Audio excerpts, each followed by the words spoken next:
ngayon, gagawa tayo ngayon ng DIY matte liquid lipstick na matatagpuan yung mga gagamitin natin sa bahay or sa vanity mo lang. So, ang mga kailangan natin is foundation. Ako yung preferred kong gamitin itong Milani. And then, kailangan natin ng mga lalagyan na tulad nito and spatula. Then, some eyeshadow na medyo reddish or pinkish or kahit blush, pwede na. So, yan. Ito yung gagamitin ko. So, pag naubos siya, pwede din akong gumamit nitong blush. Alin man dyan sa tatlo na gusto ko.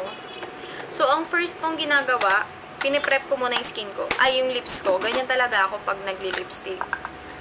And kailangan din pala natin ng mga eyelash applicator. Ito yung disposable. Gagamitin natin silang applicator mamaya. So, ang first kong ginagawa ay naglalagay ng Vaseline. So, mapapansin nyo, hindi pa kompleto yung makeup ko. Kasi, inuunti-unti ko. Naalala ko, ba't kaya hindi ako mag-invento ng matte lipstick? Kasi sawa na ako sa mga lipsticks ko dito. Then, pasensya na medyo maingay electric pan. Kasi ang init eh. Ang first natin gagawin, bubuksan natin yung lalagyanan and magpa-pump tayo. Depende kung gano'n yung karami gusto. Pero since DIY lang naman to, at titingnan natin kung magiging okay. Half ng pump ng foundation yung ilalagay ko dito sa lalagyan. Para kung hindi ko man magustuhan, mauubos agad at hindi siya masyadong sayang. Next is, pag may foundation na ilalagyan mo, magdudurog ka nito eyeshadow gamit yung spatula. So, kahit anong pangdurog, kahit cardboard lang. So, yan o. Madali lang naman siyang durugin. And, pag nadurog mo na yung eyeshadow, ilagay mo siya dito sa may foundation. Pag nalagay mo na, gumawa na kasi ako nito kahapon and refilm ko na lang. Pag nalagay mo na siya sa foundation, hahaluin mo na siya ngayon gamit tong spatula. Yan, hinahalo ko siya. And maganda yung effect nung beige na foundation tsaka yung pink kasi nagmukha siyang nude pink. So, yan. Konti lang yung ginawa ko kasi sisimutin ko na lang. So, pag nahalo nyo na, gagawin nyo, kukunin nyo yung eyeshadow applicator na disposable. Medyo messy lang tong kaya kailangan kahit papano may sapin kayo. Or dyaryo. Or papel, para doon yung ipapatong yung mga gamit nyo. Medyo messy kasi. So, pag meron ka na sa applicator mo, try natin ngayon siyang ilagay kung magiging okay ba yung application niya. So, meron akong Vaseline Petroleum Jelly sa lips ko and papad ko lang siya ng tissue kasi medyo makapal yung lagay ko. So, ganyan talaga ako mag-lipstick, lalo na pag matte lipstick yung gagamitin ko. So, kitang-kita nyo matte naman yung nagawa natin. It's because matte foundation yung ginamit ko. And ang ganda nung effect. I-swatch natin and, super pigmented niya. And maganda yung pagka-pink niya. Okay na okay for everyday use. So, depende naman yan. So, kung anong eyeshadow yung gagamitin nyo, kung anong color yung shade, color yung gusto nyong i-achieve. So, yan. Meron na ako sa applicator. Then, ilalagay ko na siya sa lips ko ngayon. Hindi ko lang sure kung okay lang bang pag kumain ka malasahan mo yung foundation mo. So, yun lang hindi ko sure. Kasi, di ba kahit papano, pag kumain, nasama yung lipstick mo. So, ito sa foundation, hindi natin sure kung okay lang ba yun. In fairness, madali siyang i-apply and pigmented. Ganyan lang ako maglagay ng lipstick. Pasensya na yung mukha akong tanga. So, kahit hindi yung mismong ginamit ko yung gamitin niya, okay lang naman. Kung gusto niyo tong gayahin, kung medyo namamahalan kayo sa lipstick at lipstick junkie kayo, gusto niyo naman mag-try na ibang kulay, kahit green, yellow, gusto mong i-try, ito, pwede to. And pwede kong video lang, for the sake of selfie lang. So, in fairness, siya, pigmented. Okay lang naman siguro na foundation yung gamitin kasi nga minsan, di ba, pag pigmented yung lips ng client or na may make-upan, nilalagyan muna nila ng concealer. Di ba yung concealer parang foundation lang din yun. nilalagyan muna nila ng concealer before lipstick para ma-tame out yung kulay ng lips. Siguro okay lang naman din. Pero hindi ko sure ha. So kung magkaroon kayo ng irritation, nag-dry yung lips nyo, i-stop nyo na. Huwag nyo na akong sisihin. DIY to at your own risk. So kung gusto nyo gayahin, pwede naman din. Pero walang sisihan. In fairness, madali siyang i-apply, pigmented. At hindi siya nagbubuo-buo. So yun, na-apply ko na siya sa lips ko. And then yung effect. Ang cute nitong nagawa kong kulay. Siguro kasi na-mix yung medyo pagka-beige ng foundation and yung pink ng ano. Kaya parang ang ganda ng pagka-pink niya. Okay na okay for everyday. Diba? Dali. Medyo hindi nga lang siya lightweight kasi nararamdaman mo siya sa lips ko. And medyo nagmukhang yellow yung teeth ko. Sa bagay, yellow teeth naman na talaga ako. And hindi siya ganun kataki. Hintayin ko lang siya mag-set. I think nag-set na. Ang bilis niya mag-set in fairness. Parang matte liquid lipstick lang. And hindi siya masyado nagta-transfer. Walang transfer, di ba? So, transfer proof pa, di ba? Taray. DIY lang, transfer proof pa. So, yun. It's 5:19 PM. And babalik ako mamaya kung kaya niya ba magtagal sa lips ko. Kung mag-stay pa ba siya dito. Pero sa ngayon, it's kiss proof. And napaka-matte niya talaga. Ang bilis niya nag-set. Ang dali niyang i-apply. Hindi siya tacky. Medyo hindi nga lang siya lightweight. At madali siya na-blend sa lips ko. Hindi siya patchy or anything. Hindi naman pala masyado na-emphasize yung lens. Natural naman na to.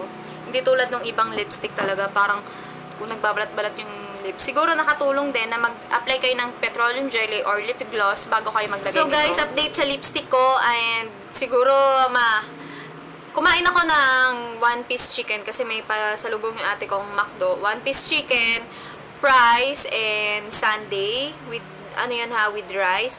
And ito na yung lipstick ko. Kung mapapansin nyo,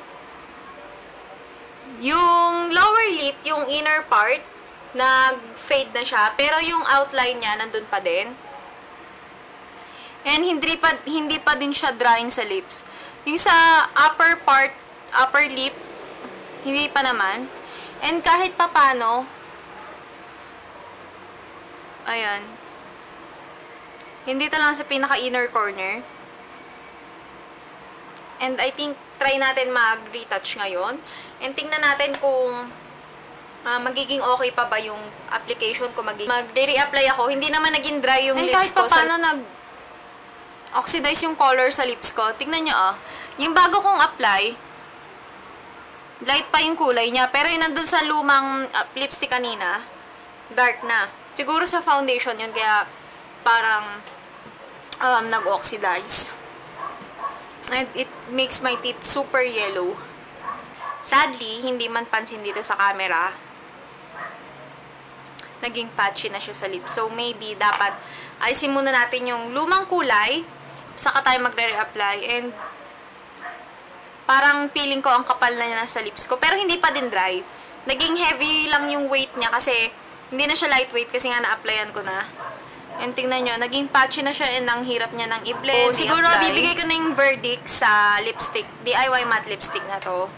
So, unang-una, it's okay kasi yung kailangan mo lang na i-provide kung may foundation ka or BB cream, ang ipoprovide mo na lang is yung lalagyanan and kung ano yung pwedeng mong panghalo, kahit popsicle stick or kahit anong stick na meron ka, tapos lalagyanan. Kung may eyeshadow ka, syempre, hindi naman natin lagi nagagamit yung mga reddish na eyeshadow or orange na eyeshadow. Kung may blush ka din, pwede naman na din yun. But, tip ko na lang, kung for the sake of DIY lang, gusto mo lang itry, gumamit ka na lang yung medyo cheap na eyeshadow na meron kayo. Kasi baka mamaya, sirain mo pa lahat ng blush mo or ng eyeshadow mo. Diba? Next is, madali siyang gawin. Isipin mo, isang pump lang ng foundation. Haluan mo na lang siya ng eyeshadow, hahaluin, then apply mo na lang. Kahit wala kang sponge applicator, kahit cotton pads, okay na okay. Pero, walang sisihan. sinasabi ko na it's DIY, hindi natin ma-assure na okay lang to kasi yung foundation, hindi natin sure yan kung okay lang ba na gamitin as lipstick kasi nga, pag kumain tayo, minsan napapasama, tulad nga kanina, nag-wear off na. So, possibly, sumama na siya sa kinain mo. And, ang naisip ko naman din kasi, yung ibang tao naman, di ba, pag pigmented yung lips nila, ginagawa nila, nagko-concealer, then bago mag-lipstick. So, yun, iniisip ko ding factor yun. Baka sakali, pwede. Pero hindi ko maa-assure. So, walang sisihan, gusto ko lang mag-share ng DIY. For me, okay naman siya nung first application, madali siyang na-blend, maganda yung color payoff, opaque yung color niya, super pigmented. Eh, nasa sa inyo kung anong shade yung gusto nyo. Sadly, yung shade na nagawa ko is, kitang-kita niya naman. Mukha ko hindi nagtutubrush ng isang taon. Napaka-yellow niya sa tip ko. Pero, kung ang foundation nyo is yellow undertone, mostly, ang magagawa nyong shade is medyo nude. Kasi, alam niyo naman yung kulay ng foundation, medyo brownish, beigeish na kulay. And then, next is, yung hindi naman siya naging drying sa lips ko. Maybe nakatulong yung nilagay ko na Vaseline Petroleum Jelly bago ko siya i-apply. Yung application, madali ko siyang na-i-apply, hindi siya naging patchy. Kaya nga lang nung kumain ako, yung lower lip ko lang naman is nag-wear off na yung inner parts. Yung talagang inner part talaga ng lips ko.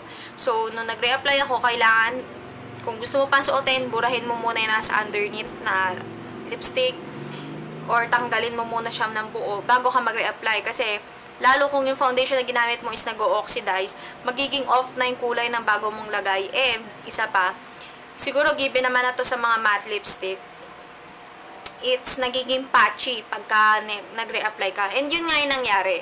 So, all in all, hindi na din masama yung nangyari na to. Kaya lang, na-emphasize niya na ng bongga yung lip, yung mga lines sa lips ko. And ang patchy niya na talaga. Yun lang naman, na-share ko lang yung DIY matte lipstick and naging effect niya sa akin. So, nasa sa inyo yan kung gusto nyo ding gayahin. Pero, nagpauna na ako, hindi ko ma-assure kung pwede ba talaga tong gawin. Siguro yung mga nakakaalam dyan, share nyo na din para kahit pa paano, maging aware naman sila. So, yun, sana naging helpful sa inyo tong tutorial ko about this DIY matte liquid lipstick. And thank you. By the way, ngayon, buburahin ko na pala yung lipstick ko and tuturo ko sa inyo kung paano siya pala buburahin. Kung madali lang ba siya mabura or anything. Toilet tissue. So, toilet tissue na lang. So, by the way nga pala, yung una ko siyang apply, transfer proof siya. So, okay na din. Pero, ito, nung inalis ko siya, yan. Medyo mahirap siyang alisin, kaya may isasuggest ko, lagyan nyo ulit ng petroleum jelly kasi nga matte lipstick. Ganito talaga ginagawa ko sa mga matte lipstick. Naglalagay muna ako ng petroleum jelly sa labi ko. Buburahin ko na siya agad kasi may mga ibibideo pa ako na review ko about dito sa face ko, na nandito sa face ko. And ang sagwa kasi salita ko ng salita sa video tapos ang dilaw-dilaw ng ngipin ko. Yes, given na madilaw talaga yung ngipin ko since birth, kaya nga lang ito nang emphasize nyo pa lalo. So yun, kung gagawin nyo to, yan natanggal agad. Kung gagawin nyo to, pili kayo ng kulay na maganda. And hindi yung magmumukhang dilaw yung ngipin nyo or hindi pa lalong ma-emphasize. So yan, mas madaling tanggalin pag may petroleum jelly. So yun, tip na lang din sa pagtatanggal. And yun, thank you ulit sa panonood. Ayan, mag-closing remarks na naman ako. Thank you.